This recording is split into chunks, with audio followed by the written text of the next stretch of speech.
Hello, and welcome to Andrew Broussard Watercolors. Today, we're going to do a Tonalist watercolor landscape, fast and loose, using Daniel Smith Undersea Green. This I paid for. And Meeden, the watercolor pad, the hot press 100% cotton, 9 by 12. This was sent to me by Meeden. So, that being said, whenever I am painting in the fast and loose watercolor style, well, this is honestly how I start pretty much every watercolor painting. I thoroughly coat my paper with water. I used a large Ron Ranson Hake brush to do this. Just coats super easy, and I just keep on throwing it on there. This paper, usually I'm using the Stonehenge Legion that's toned, but since I was sent this, I've been playing with it and just kind of reviewing it. And if it sparks your interest, I have some links down below, which are kind of the affiliate links, and I have a discount code, Andrew, that you can use, and that'll get you 10% off on their website. All right, so it is coated.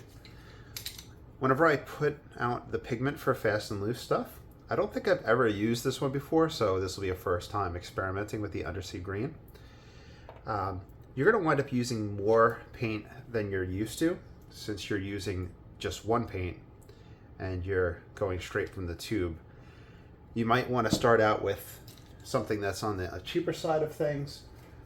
Any color will do, and it also lets you just explore the tube itself and to see what the possibilities are.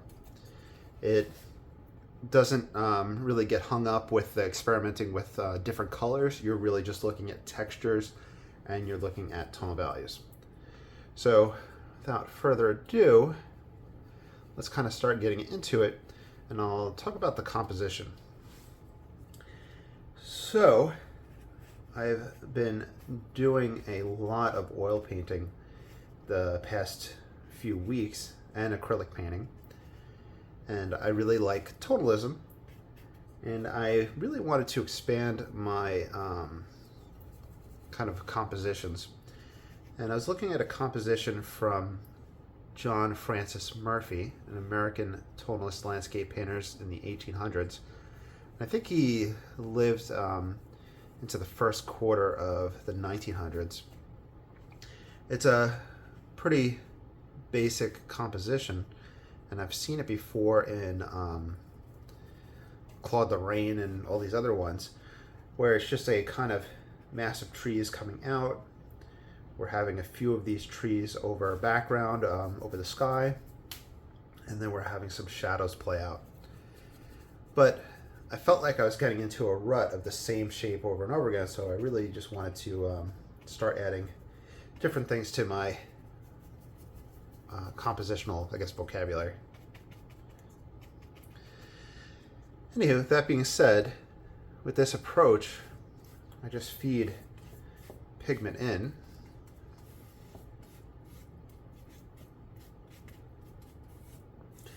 And while I'm doing that, I'll mention that this paper is glued around the edges. So if you're painting plein air, that means you don't have to have a board. And right here, you can see I don't have it attached to a board. And the glue has held up to me using the blow dryer, which did not happen with some other brands that I had tried out. So that is pretty cool.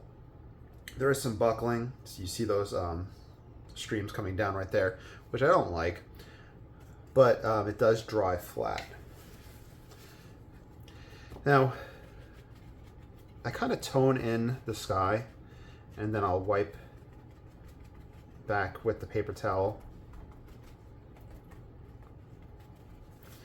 I do want the bigger tree masses on the right side, so I'm going to come back in, start getting some more in there. There's a lot of pushing back and forth and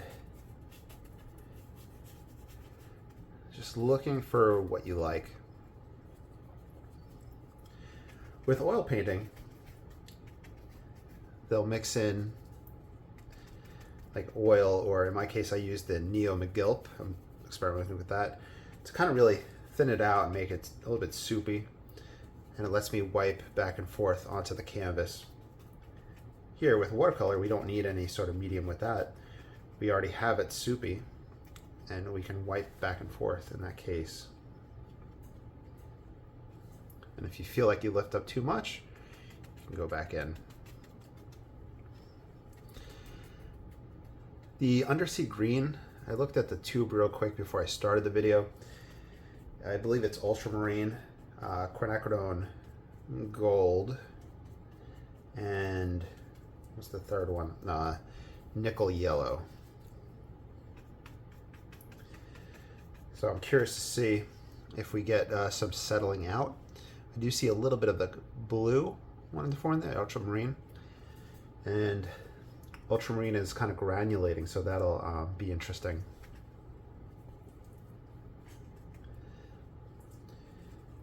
Start off, there's a little mass on the side in this composition, so put that there.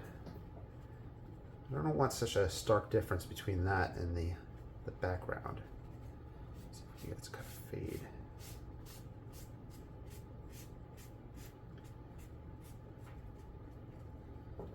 Hey, Percy Poo.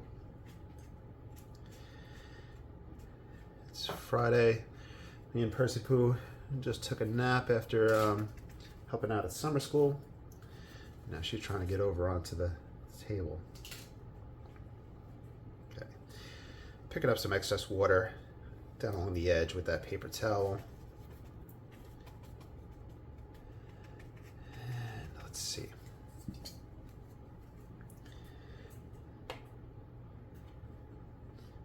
Now, another thing with this composition is he used different tonal values in order to build up the tree masses here, where it was heavily applied, or at least darker value, more along the edge and towards the light.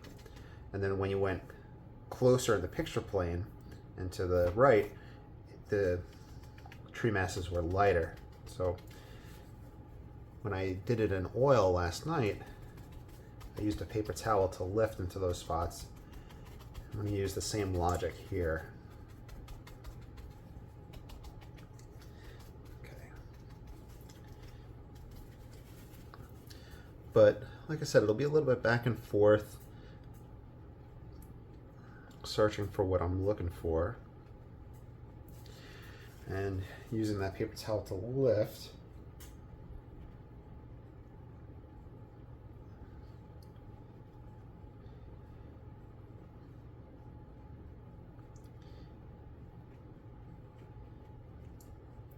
Start bringing out the edge of a closer tree grouping.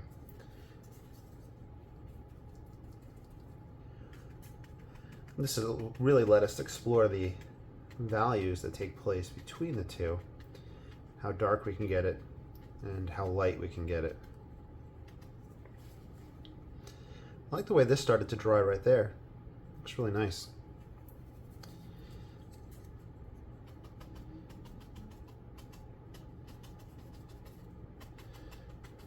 It really doesn't hurt to go back and forth, to add, subtract, add, subtract.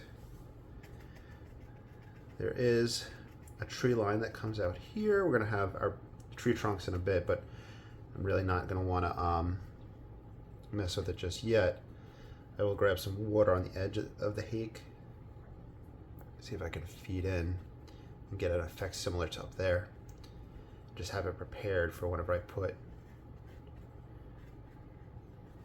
trunks in. All right. Okay. Dark line. We wind up having a shadow come from it. We have a second dark line just due to shadows and kind of changes in the hillside. Then I have a third that's going to come into some rocks. I think that'll allow us to experiment with some scraping. Pull out a little bit more excess. There we go. Okay. Now I'm going to go back in. You can see where I had lifted before. I had went on the left side of it with some more pigment, and some of it flowed over, which is totally fine. I really am pursuing the back and forth here to let it kind of blend and then pull some more out, let it kind of blend, pull some more out. So I really don't want it to just look like the same paper towel stamp over and over again. I really want variations in that as well. And do different type of wiping.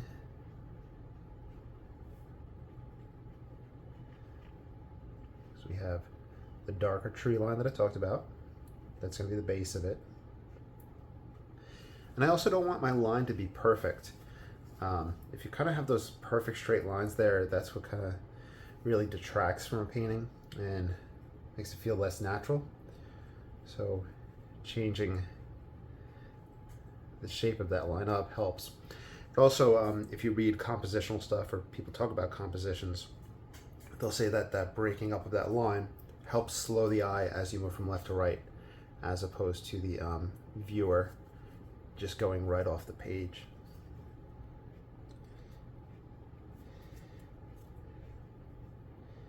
And here there were some rocks, or what I interpreted as rocks, and I figure we can use that paper towel to lift up the kind of the light catching on the top of rocks or masses.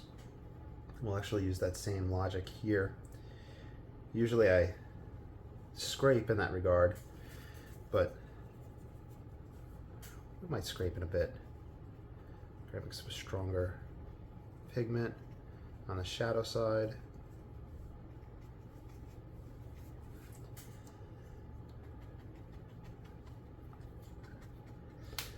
Now, like what I was talking about with the back and forth, kind of a layering taking place, a layering and blending between those edges. You can see right here I'm kind of suffering from that dip in the paper, but once we dry it off it'll go away.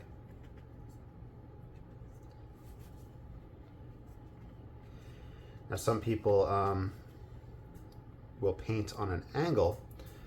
Here I'm painting on a very like nominal angle of maybe 1 or 2%, so I just get a little bit of flow, but some people will paint wet and wet and it'll cascade down the middle.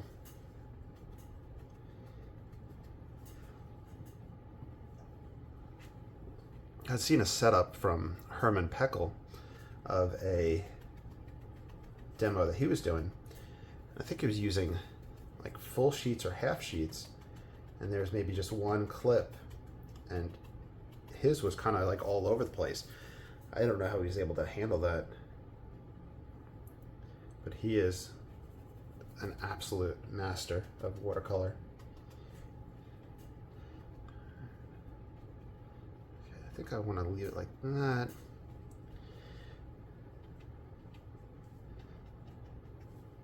We have our ideas in place. I have a little scraping tool, old hotel room key. And I just want to scrape out a highlight, see what's possible here. Top of a rock or two. I think I'll be good with that. All right, so at this point, we could pause the camera and do a dry off so we have a smoother surface to paint on, so it's more relaxed. Or we can go in and start getting the ideas of the tree trunks. We are a little bit wet in some spots, so let's do that. Let's see how that'll work. So this is the #1 rigger. I'm not really looking at the painting at all during this painting process. It's kind of from memory, and I'm really not too sure the exact placement of the trees, but I think that this was always a good technique to start for me creating my own scenes based off of other ones that I've seen. Now with tree trunks, you really want to make sure that you are kind of varying them up, varying the distance between each one of them, not having splits happen at the same spot. So here we have a split. I don't want to have it occur here horizontally. Just put some different life and effects into these guys. Now there are some tree trunks that come up inside this lighter area. We'll start getting those ideas out too.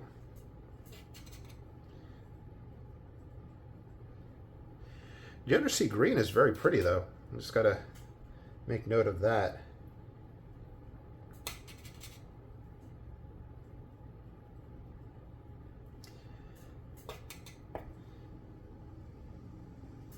I'll probably come back over these guys. Haven't really seen the full tonal range yet with this pigment, so I'm curious how dark we can get it. Let's see, is there anything else we want to worry about before we dry off? The wet areas around this does let it feed out a little bit, which I'm leaning towards hopefully giving the effect of just little tree branches and fuzz coming off of these guys.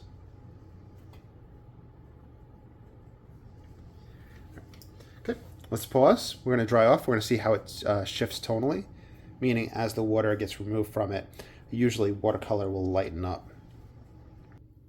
Okay, hit it with the blow dryer. It's dry for the most part. The paper has relaxed from having those bumps. And we are going to go back into it. While I was drying off, I was just thinking about the whole vibe of this pigment, and it really gives kind of that 1970s illustrative vibe. Makes me think of the Hobbit from the 1970s, that animated one. The backgrounds are really awesome in that.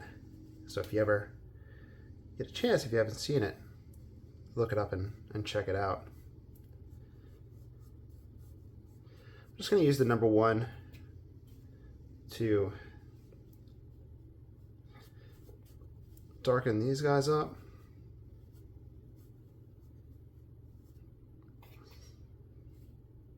Oh, I didn't give my spiel. If you want to follow along with these, you are more than welcome to, and you have my express permission to sign your own name to anything that you do when you follow along with any of my videos. I want you guys to have fun and have money for art supplies and to just enjoy yourselves. That being said, if you could please like, subscribe, follow, that would help out immensely. And if you want to support this channel, I have a lot of different ways. I have the Etsy, I have the Patreon. Thank you to everybody that supports there. And I have a kind of coffee table book out of my works linked down below. And of course, I have that affiliate link for the meeting. So thank you everybody for that. Okay, now that that's out the way, let's bring this shadow out.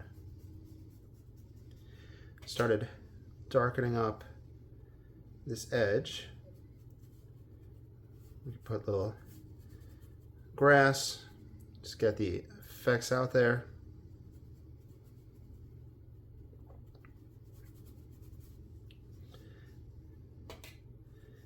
And kind of just loosely sketching it in, just getting different textures from the brush.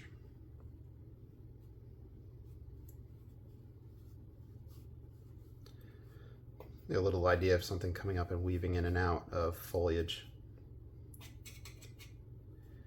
This guy right here.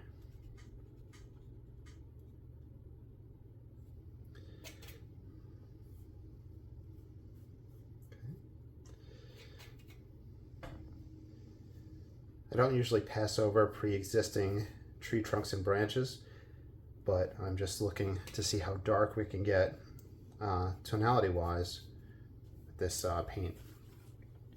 The textures are absolutely beautiful. I'm worried about the next stage because usually I go over this and I start bringing out darker values, but I'm I'm upset that we're going to be blocking out some of that. So this is a very, very pretty paint. Let's put some there. The shadow side of things.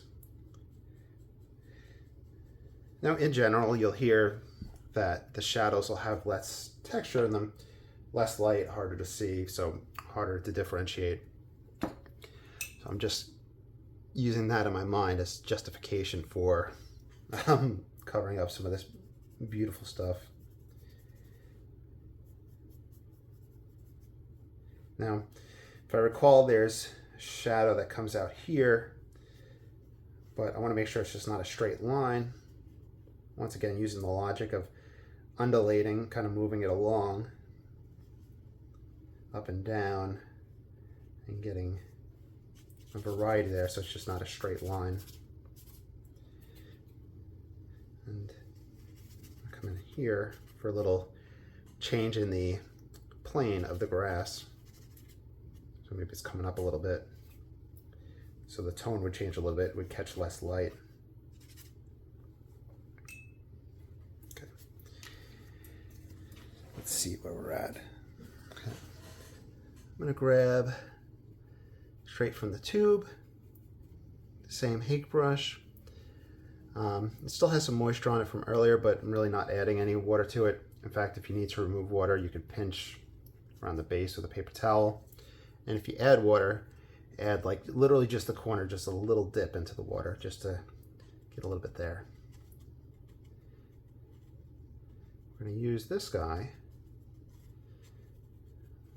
to build up that darker, denser area.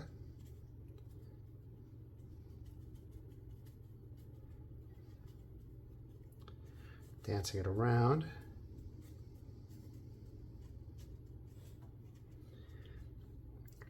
It reminds me a lot of some kind of fall earth palette painting that I had done about 2 years ago.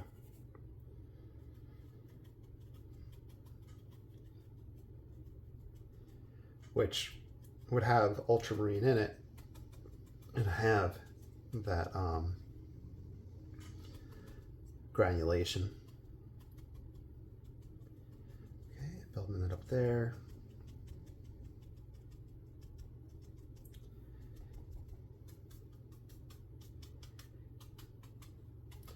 I'm being more timid than I usually am, just because I'm really, really liking the way it's coming out.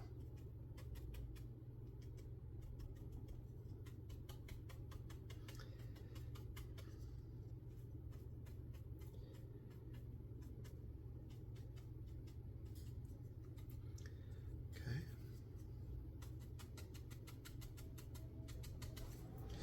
Could switch things up a little bit. Grab the number, well, not a number, a small fan brush. I've been using that to hatch in some parallel lines to build up masses and density in that regard. So it's a more subtle approach.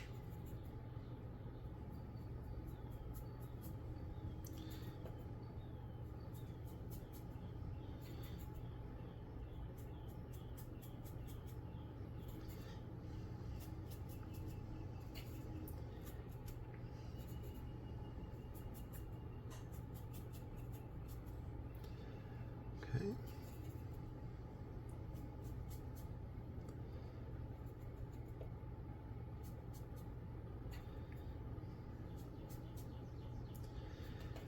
Get a little bit of fuzz around the branches.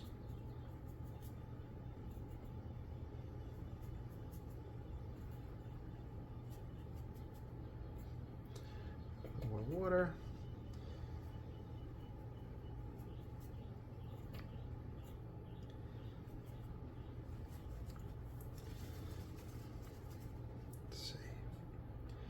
Curious if I can wet the paper towel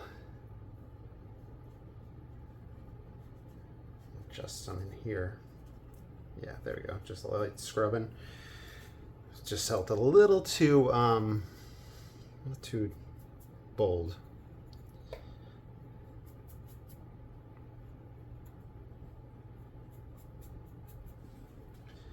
Okay. Going back in with the hake.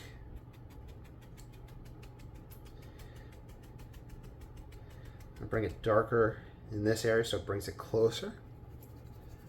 With a lot of these, I'm just using just an easy trick of atmospheric perspective, where in general things that come closer in the picture plane are going to be darker in tonal value, and just doing that helps to bring that forward.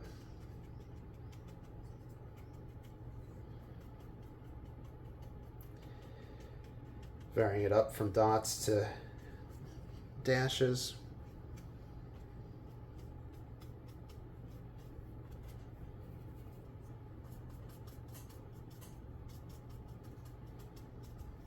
You see how we had a dip right here and that ultramarine sat right in it. That's cool.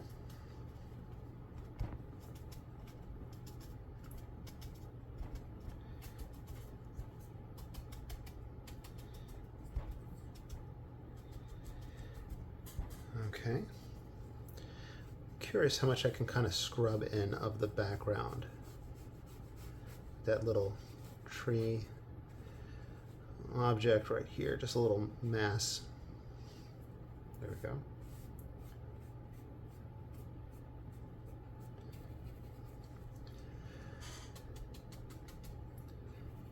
Okay. Now there's like almost no moisture on the brush, so you can see we're getting even darker with that. And if you ever want to vary up in there, you can grab the scraping tool and just get some lines going.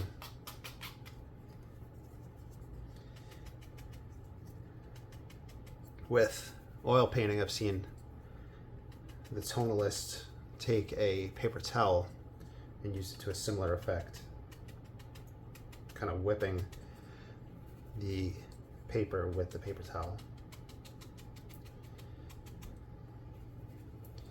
Get more in here.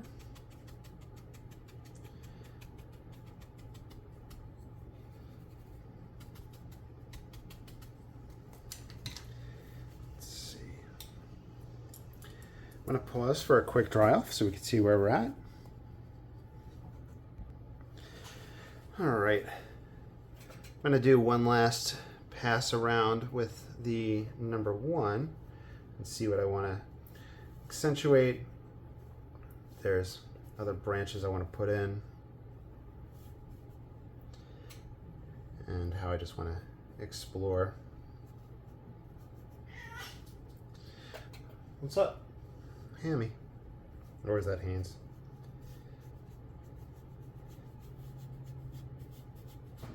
Okay. Put a little bit of movement, just a little bit of different ideas.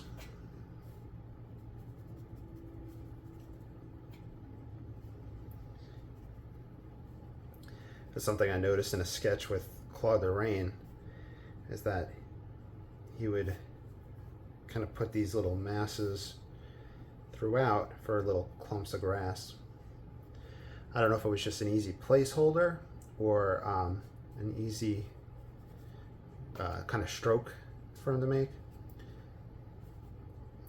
but that popped up quite a few times.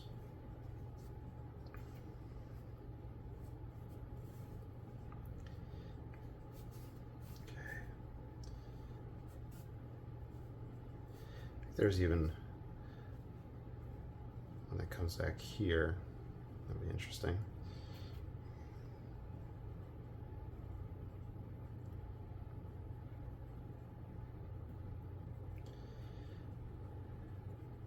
You play with the number 1 with stippling in.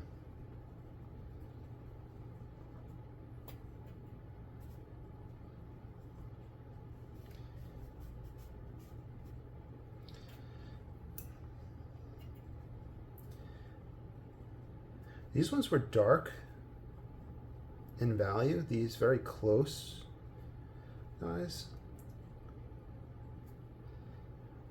Which makes sense if they're kind of being pushed together, not having much light on them.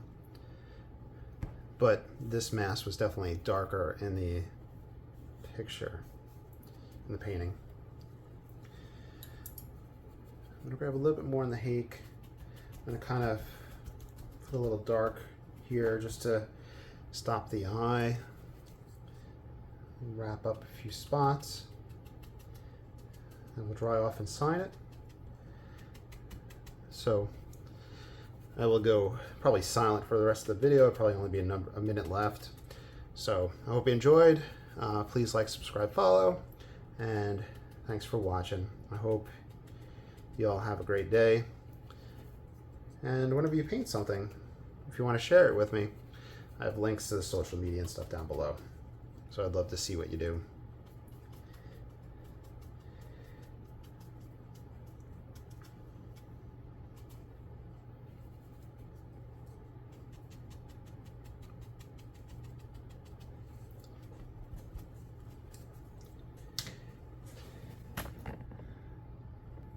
And there we are. I hope you all had a great day, and take care.